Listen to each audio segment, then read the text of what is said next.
Not throwing rocks I've at been him. hearing this for 12 years or more. When is the Republican Party going to get together and work with the Democrats? You know, we're hearing the same stuff all the time. We want results. We've got to have reform to the immigration. Work on it, guys. We are working on it. Oh, God, I've heard that for years. Well, look, we've produced bills out of our committee. And it's the Republican, the Democrats that are shooting it down. That's BS. Hey, I want to know when the Democrats are going to work with the Republicans.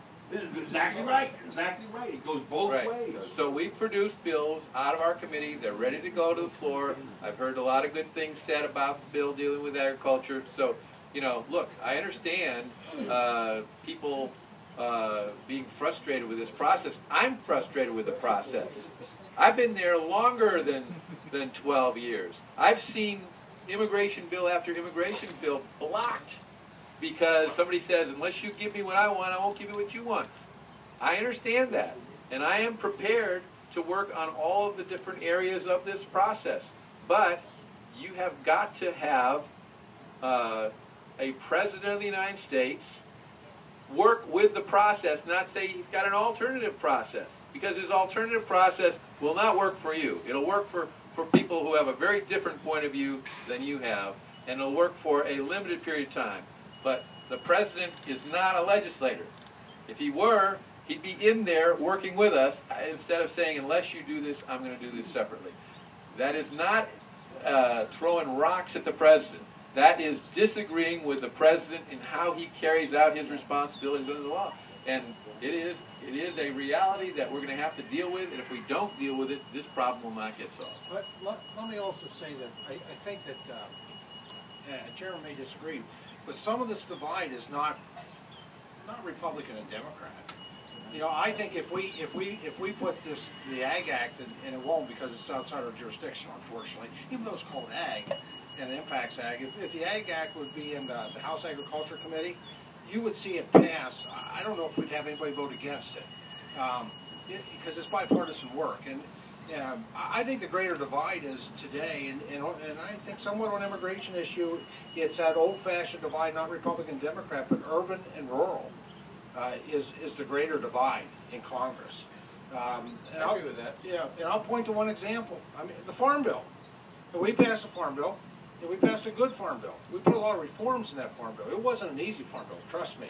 To say that would be an understatement, but it was a reforming Farm Bill that passed with very strong. Out of the House committee was 36 to 11, and those 11 were evenly split and with various individual agendas of why they voted against it. And so we are getting things done. And that Farm Bill is going to be good for Pennsylvania. It's going to be for Pennsylvania jobs. And that was a bipartisan Farm Bill that was written, created, amended, and passed by Republicans and Democrats, overwhelming majority in the House of Representatives. I really do think immigration is not so much an R&D split. I think it's an urban and rural split, and which is very, you know, the folks that serve in Harrisburg, same thing. It's big city and it's rural Pennsylvania. It's difficult. It's very difficult. But I want to be clear. That's not Republican and Democrat. There's R's and D's on both sides of that debate. You're never going to get to lunch. Oh, yeah. Well, you know, one thing. You suggested the solution yourself. The solution is restating your message. People understand they want fresh food, they want good food. Just look at all the CSAs in this county, look at all the farm markets as you go back down 20 down the road. We like the mushrooms from Mr. Needham a lot. So restate the message. The message is that separated from the rest of immigration. If you want good, fresh produce, if you don't want to pay $5 per head of lettuce, then we need to have a reasonable program here, now, to provide it. The trouble is that your message gets so diffused with the whole issues of immigration. So when you said that, Congressman, you know, that's part of it. But to do that, exactly what you two of you were saying, you do the new coalition. You can't have the same people. You need the Democrats, Republicans, farmers, those urban people who understand this. We now see, in fact, in our cities, taking vacant lots and growing gardens. In this county, for example, we have, at this stage, we have 1,000 raised beds growing food by 5,000 volunteers to feed the hungry.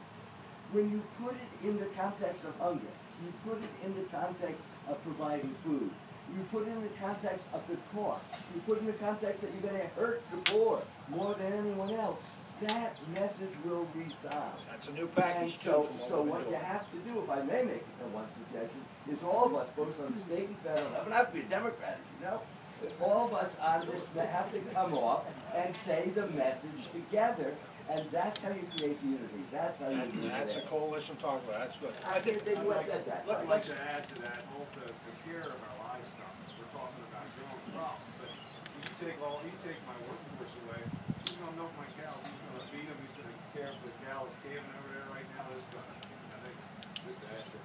Yeah, absolutely. Why don't we, give about